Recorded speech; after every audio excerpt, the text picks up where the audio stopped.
Hello मेरे प्यारे बच्चों, बहुत बहुत स्वागत है आप सभी का आपके अपने प्यारे से यूट्यूब चैनल इंस्पायर स्टडी पर। चलिए माय डियर स्टूडेंट, शुरुआत करते हैं पद्यांश नंबर 3 की। अच्छा, इससे पहले पद्यांश जो हमने 1 और 2 को बहुत अच्छे से कवर कर लिया है। आपने अभी तक वीडियो नहीं देखी तो प्ले लिस्ट में जाइएगा और वीडियो को देख लीजिएगा। मैंने प्ले लिस्ट तैयार कर दी है, नहीं तो डिस्क्रिप्शन में मैं लिंक दे दूँगा, आप वहाँ जाकर वीडियो को पूरी अच्छे से कवर कर सकते हैं। तो चलिए पहले इसको बड़ी गहराई से समझेंगे दोहे जिस पद्यांश को, फिर उसके बाद का संदर्भ देखेंगे, फिर प्रसंग, फिर व्याख्या। यानी कि इस वीडियो में सब कुछ इसका पूरा होने वाला, पूरा चैप्टर अच्छे से कवर होगा। तो शुरुआत करते हैं, देखते हैं, एक एक पॉइंट को समझते हैं। यहाँ लिख रहा है, यह संग में लागिए डोले सदा, बिना बिन देखे न धीरज आती है। यह संग में यानी कि तुम्हारे साथ में लगे डोले, लगे माने लगी रहती है, डोले माने घूमती रहती है सदा। यह तुम्हारे साथ में लग के हमेशा घूमती रहती है। कहने का मतलब है, यह गोपियाँ उद्धव से कह रही हैं, अपने आँखों के नेत्रों के बारे में कह रही हैं। सही है, यानी कि वो गोपियाँ श्री कृष्ण के व्याकुल, कृष्ण से मिलने के लिए व्याकुल हैं, और नेत्रों की व्यथा या व्याकुलता को जो मतलब समझाने की कोशिश कर रही हैं। और किससे कह रही हैं? उद्धव से। कहे हे उद्धव, हमारे नेत्रों में प्रत्यक्ष कृष्ण जी निवास करते हैं, उनके साथ लगे रहते हैं। बिना देखे न धीरे जाती है, उनको बिना देखे, धीरे माने धैर्य आता नहीं है, यानी कि उन्हें बिना देखे धैर्य नहीं आता है, यानी कि उनके बिना देखे हमें चैन नहीं आता है। चीनू जो वियोग परे हरिचंद्र, तो वो चाल प्रलय की सब ठानती है। छीनू, देखो छीनू क्या होता? छीनू होता क्षण भर में, जो वियोग परे, और वियोग माने होता है देखो दुख, वियोग परे क्षण भर में। अगर वे हमें क्षण भर भी ना दिखाई दें, हरिश्चंद्र कहते हैं गोपियों के लिए ये गोपियाँ कह रही हैं उद्धव से, अगर हमें वो क्षण भर भी ना दिखाई दें, यानी कि 1 सेकंड भी ना दिखाई दें, तो चाल पल्ले की सु ठानती है। तो चार पल्ले माने होता है देखो, परले परले जो आती है, यानी कि विपदा जो आती है, की सु ठानती हैं।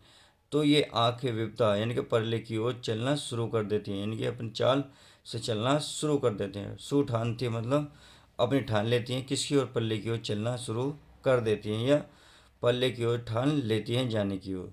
आगे कह रहा है, बरूनी में थिरे न झपे झपा। बरूनी कहते हैं प्यारे बच्चों, बरूनी पलके, पलकों में थिरे न झपे, पलकों में आके नहीं रुकती हैं। न झपे तो ये कभी झपती हैं और ये कभी दुबकती हैं, यानी कि कभी ये झपकती हैं तो कभी खुलती हैं। झपके झपकती और झपे माने खुलती हैं। आँखें जो हैं पलकों में भी नहीं रुकती हैं, कभी ये झपकती हैं तो कभी ये खुलती हैं। ऐसे क्यों कह रही हैं? क्योंकि वे नहीं चाहती अगर हमने आँखें झपक ली तो कहीं ऐसा ना हो श्री कृष्ण के हमें दर्शन ना हो।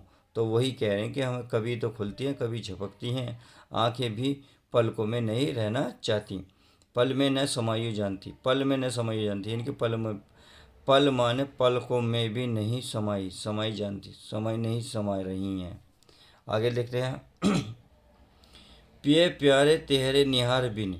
प्रिय प्यारे यानी कि श्री कृष्ण के लिए आप प्रिय प्यारे तिहारे निर्बिन, तो तिहरे माने तुम्हारे, निहारे, निहारे माने देख कर बिना, तुम्हें बिना देखे, यानी कि श्री कृष्ण, हे श्री कृष्ण तुम्हारे बिना देखे आँखियाँ दुखियाँ नहीं मानती हैं। आँखियाँ दुखियाँ का मतलब है उन्हें आँख देख कर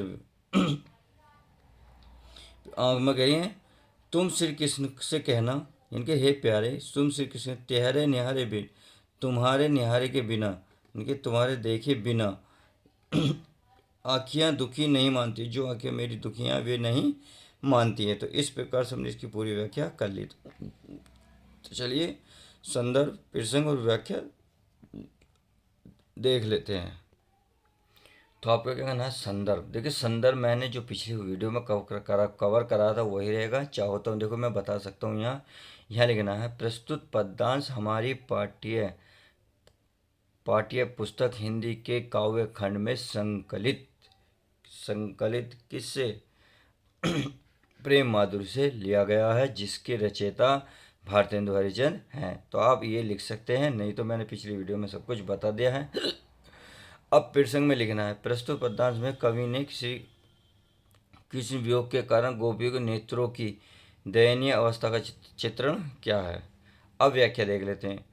भारतेंदु भारतेंदु जी कहते हैं कि गोपियाँ श्री कृष्ण कृष्ण विरह से व्याकुल हैं। वह अपनी नेत्रों की व्यथा तथा व्याकुलता उद्धव को सुनाती हुई कहती हैं कि हे उद्धव, हमारे नेत्र तो प्रत्यक्षण श्री कृष्ण को तलाशते रहते हैं तथा उनकी खोज में ही सदा इधर उधर घूमते रहते हैं। कृष्ण के दर्शन के बिना इन्हें धैर्य की प्राप्ति नहीं होती है। आगे लिख रहा है, यदि पल भर के लिए भी श्री कृष्ण उन्हें न दिखाई दें तो यह प्रलय प्रलय काल का दृश्य उपस्थित कर देती हैं। अर्थात प्रलय काल में जैसे बादल लगातार वर्षा करते रहते हैं, उसी प्रकार ये नेत्र भी श्री कृष्ण के दर्शन के लिए लगातार